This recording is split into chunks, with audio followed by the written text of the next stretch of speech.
Teenage Mutant Ninja Turtles Mutant Mayhem was just released, and our two turtle experts uh, have seen it. Mhm. And as I'll just go ahead and knock this one out of the way. I will not see it until it comes to streaming where I don't have to risk one of my dollars going to Seth Rogen. And there it is. And I'll just leave it at that. I don't like Seth Rogen at all. And so if I can avoid supporting him, I will. But if it's on Peacock where I'm already paying or Paramount. If it's on Paramount Plus where I'm already paying a subscription, then hey, that's my dollar going to Star Trek, not Seth. That's right. The only thing I understand that, but like the art, like so one of the big things like I like about this one, I guess we'll roll into it. That's Sure. It played well on the big screen was the art style. It looked like a living comic book. Well, it uses the same art style that Spider-Verse, yeah. Spider-Man does. And, that Into the Spider-Verse. It's the exact same style, and it works so well for the Turtles. Yep. It's and the personality that these turtles are. I mean, they did change around the origins a little bit. They modernized it, which I understand that. Yeah. That's we're And the turtles were a bit younger. They seemed a bit younger. They put the teenage in the teenage part of it. They're very teenage boys. It's very They're not like identifiable. professional ninjas who are struggling with their teenage urges or anything like that. It's like these are legit teenagers. It's that awkward teenage years we all went through. Like there's a lot of relatability with it because like you want to see the bigger world, but you're still a young person. There's that. It's very good. Like I said, me and Kevin talk like they change around some of the origins, which I'm not a fan of, but it's not a deal breaker with me.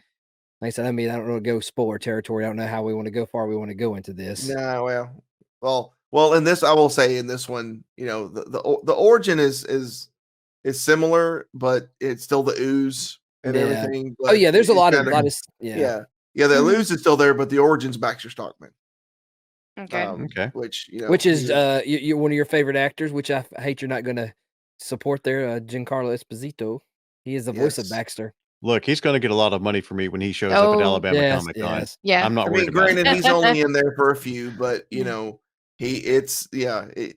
remember when because I didn't look at the full character, the voice actor list, and he started talking. I was like, that's Giancarlo Esposito. Oh my God. Well, see, wow. This is the cool thing about also with the Turtles movie is even though it's a Turtle, of course, this is going into what's happening. This is a Turtles movie, first Turtles movie, no Shredder. No. Wow. No Shredder in the main story of it. In the main story. Shredder's not the common enemy. Okay. Yeah.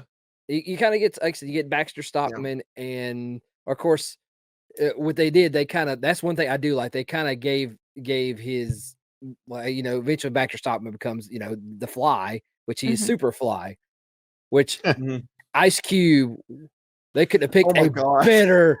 Like you could say what you will about Rogan, but like some of the voice acting, like Ice Cube is freaking awesome.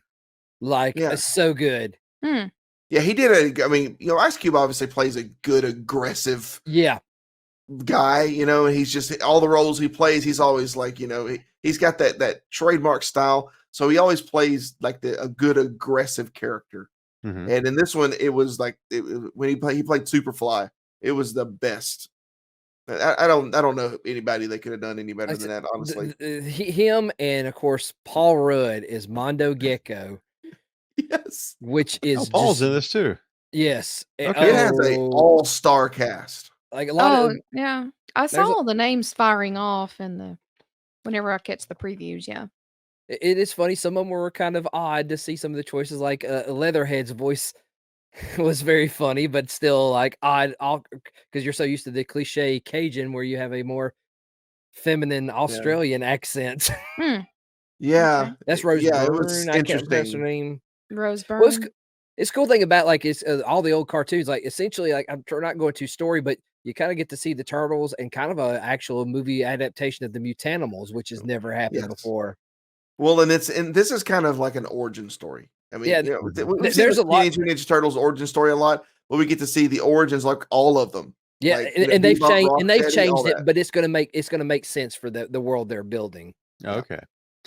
So Yeah. I have to ask, Okay. did they do an astronaut version? Did they do Donatello as Spock?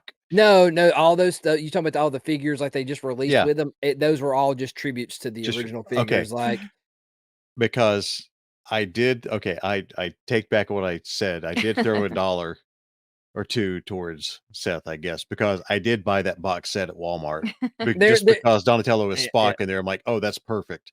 Because I've got all the original Playmates Turtles as yeah, Star Trek mint on card. yeah.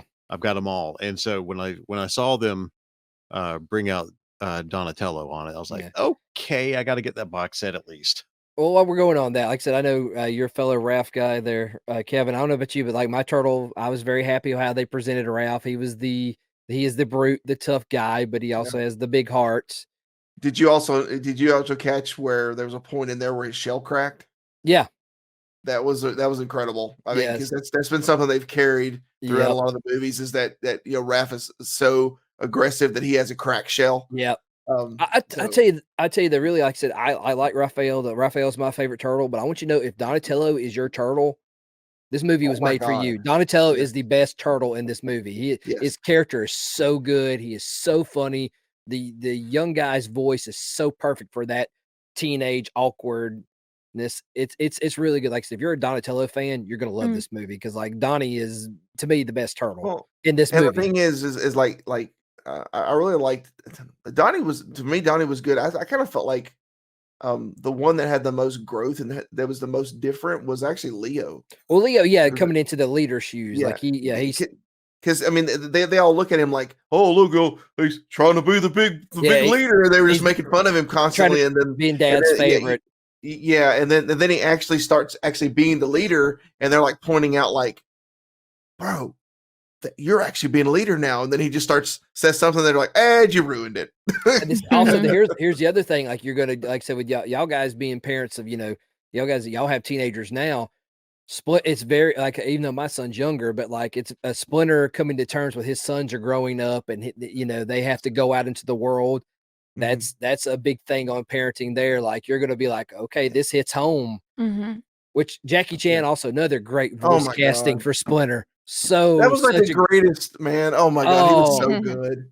He was so good. And I mean, he is kind of in this movie, he's a helicopter parent. And he's kind of yeah. overbearing and he's like, look, telling them stories to keep them from leaving kind Yeah, of the world. thing. Yeah, Hmm. yeah. It's very. It's oh Hmm. man, like I enjoyed it. Like I, is it my favorite Turtles entry? No, but like it's up there with my favorites. Like I really enjoyed it. Like I'll be definitely rewatching it a lot when it comes out. I just wish they Um, would have given Bebop and Rocksteady more, but I yeah, understand why they didn't because they didn't need to really. I think maybe for what they tease, and then hopefully the eventual everything goes on. Yeah. But see, Because like we cool know thing, at some point eventually they're going to become henchmen of yeah, a certain can opener guy. yeah. You know? Like Can opener. like it's cool thing about it is it's its own thing, but if you've been a long-term fan, there's so many things you can point of and be like, oh, this is where this is going, this is where this is going. Like Yeah, a lot of a lot of the villain is TCRI. eh, TCRI is in this quite a bit. yeah, From the beginning on, it's pretty much set that they are the primary antagonists, even though there is another antagonist that in Ice Cube's character. yeah, TCRI is like they're behind all of it because and they you are behind all of it. Even like in the original '90s, Turtles 2, whenever we were talking about yeah, Secrets of Muse, we saw granted they called them TGRI in the movie, but yeah, in TCRI they're always behind this. It's Mm. pretty and you much have every mutation. you kind of have the outside of the Superfly character, you have a character Cynthia Outram, which if you're a Turtles fan, you already know where this is going, but they don't show that, so that's cool for the new fans to see something kind of cool happen, especially her design. Like you pick up her design, don't you, Kevin? Which she's Mhm, mimicking. That's the cool thing about it. So mhm. Yeah, it's a good movie. I mean, if you're a good hardcore TMNT fan, you're not going to be disappointed. There were some changes. There was a more controversial change on the net of how they did April and changed her around. But honestly, once you see the movie and you see how she acts, and she's around the same developmental age as the turtles. Yeah. And she has her own little mini arc where she kind of becomes a reporter. She goes from being just kind of like, oh, I don't know, and I'm this, and coming into her own and actually being a reporter. That actually happens in the movie too. So it actually does really well for her character too. So it was a visual change to the character, but it really, once you get in there, the voice actor is good enough that it's just like you don't even really notice. Yeah, like I said, she's good. Much as Lisa, I know you don't like Rogan. Bebop and Rocksteady, they're in it, but they're not. He's not a centerpiece of it, so you don't have to worry about that. He has about maybe 4 lines, Yeah, at the most, and it's always him talking off of Rocksteady. Yeah, He hardly ever talks on his own, so it's like you really never hear him that much. Okay. But it was his story, and Yeah. he did help write it, so. Yeah. And there's a couple Easter eggs for I know there's one Easter egg music-wise you'll notice in the movie. Oh, yeah. And that's the other good thing. The soundtrack on this thing is great. There's some good choices for songs for fighting moments and other good things you're going to laugh at because you're like, how absurd of all the songs to pick for this, you picked this. So it's fun. Like I said, y'all guys, we'll revisit it when y'all watch it when it comes to streaming. Yeah, and the way they're going, it usually they get there pretty fast. Yeah, it won't take long. And I will say, as much as I would like to recommend folks go see in the theaters, it's okay if you wait, because this movie wasn't made for the theaters. I mean, it looks great in the theaters, don't get me wrong. It will work and it will view just as well if you watch it streaming. Okay. Right. It kind of has a Saturday morning cartoon vibe to it, like as it should. Well, eventually, I think they're going to launch this into a new series, or they're going to do like mini movies. There you go. I think that's what they're going to do. I think that's what I'd read about. Like they may I think they're going to give some of the other mutants like a mini movie on Paramount Plus. Okay. Speaking of, they got the rights to stream the '87 original cartoon. Yes, I saw that. I did see that the other I'm day. excited about that. Fred I've been trying to get the DVD set that's actually in the Turtle Van case. I've been trying to get it for years and just never have. I'm hoping I can still find it at some sort of decent price, but I was lucky the wife bought that for me years ago. Oh yeah, but that's awesome. Question for you: do you still know the intro song by heart? Of course. I mean, I can. Yeah, absolutely. Oh my God, that's one of those things that will always stick with you. Yeah. Which is funny. It was written by Chuck Lorre, the guy infamous with Big Bang Theory and all those shows. Really? Right? I didn't know that. I didn't know it was written by him. I remember when Burger King, though, when you could go to Burger King and for like 99 cents, you got 2 episodes on a VHS tape. I still have those. I got some of mine too. They're sitting behind me. Yeah. That is awesome. Well, good. Well, we'll check it out when it hits Paramount, and I don't feel so guilty about supporting Seth. You'll like I said, if you've liked any iteration of the Turtles, even if you don't like the movie as a whole, there's going to be something in the movie you're like, I like this. This is fun. It's. I'm always willing to give new stories a chance.